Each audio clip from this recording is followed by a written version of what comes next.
Akhirnya ijazah asli Presiden ke-7 RI, Jokowi ditunjukkan kepada penggugatnya.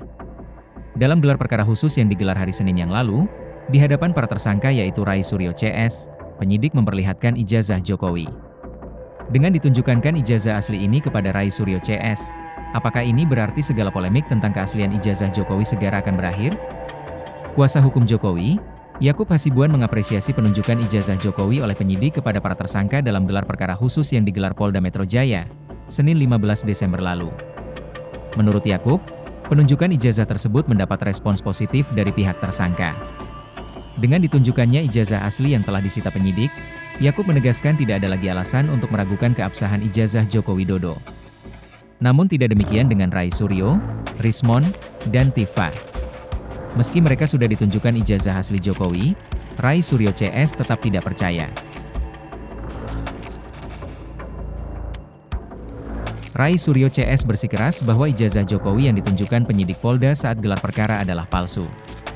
Menurut Rai CS, ijazah tersebut adalah palsu karena ada banyak kejanggalan, baik dari tinta penulisan ijazah, foto dalam ijazah, hingga cap UGM yang dianggap merupakan cetakan ulang. Berbeda dengan Roy dan Tifa, tersangka lain, Egy Sujana yang diwakili pengacaranya menilai ijazah Jokowi yang ditunjukkan adalah asli. Karenanya pihak Egy minta status tersangka kliennya dicabut. Dengan sikap Rai Suryo yang tetap tidak percaya bahwa ijazah Jokowi asli, berarti kasus ini akan makin bergulir ke pengadilan. Bahkan sebelumnya, Rai Suryo pernah menolak ide mediasi yang dilontarkan oleh Faisal Assegaf. Diselesaikannya kasus ini di pengadilan ternyata juga sejalan dengan sikap Jokowi yang menyebut sebaiknya kasus ini dibawa ke pengadilan.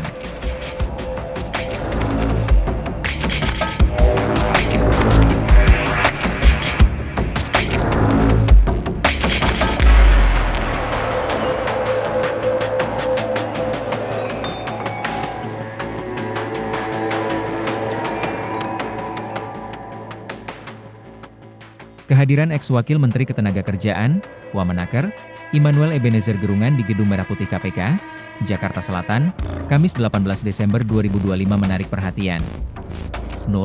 Demikian dia biasa disapa, tampil beda saat menjalani proses pelimpahan berkas perkara dan tersangka, tahap 2, terkait kasus dugaan korupsi sertifikasi keselamatan dan kesehatan kerja, K3, Kemenaker.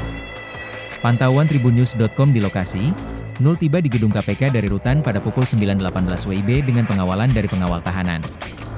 Busana yang dipakai Nul lain dari biasanya. Tak hanya mengenakan rompi oranye khas tahanan KPK, Nul memadukannya dengan atribut bernuansa Muslim.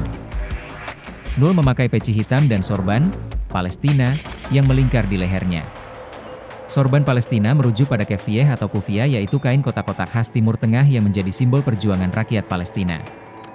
Kefiyeh hitam putih menjadi simbol nasional Palestina sejak abad ke-20. Dipopulerkan oleh ex-pemimpin PLO Yasser Arafat dan kini dipakai di seluruh dunia sebagai tanda dukungan terhadap kebebasan dan kemerdekaan Palestina dari penjajahan Israel. Meski kedua tangannya terborgol, Nul tetap menunjukkan sikap santai dan penuh percaya diri. Sesekali dia tersenyum. Saat ditanya awak media mengenai alasan dibalik penampilannya yang religius tersebut, ia menjawab singkat. Biar keren, ucap Nul sambil melempar senyum kepada wartawan. Proses hukum Nul kini memasuki babak baru setelah penyidikan dinyatakan lengkap, P21. Ia mengaku tidak gentar menghadapi dakwaan jaksa maupun proses persidangan yang akan datang.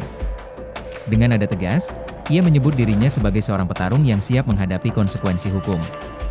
P21 hari ini harus siap, namanya petarung dimanapun harus siaplah, katanya sebelum masuk ke gedung.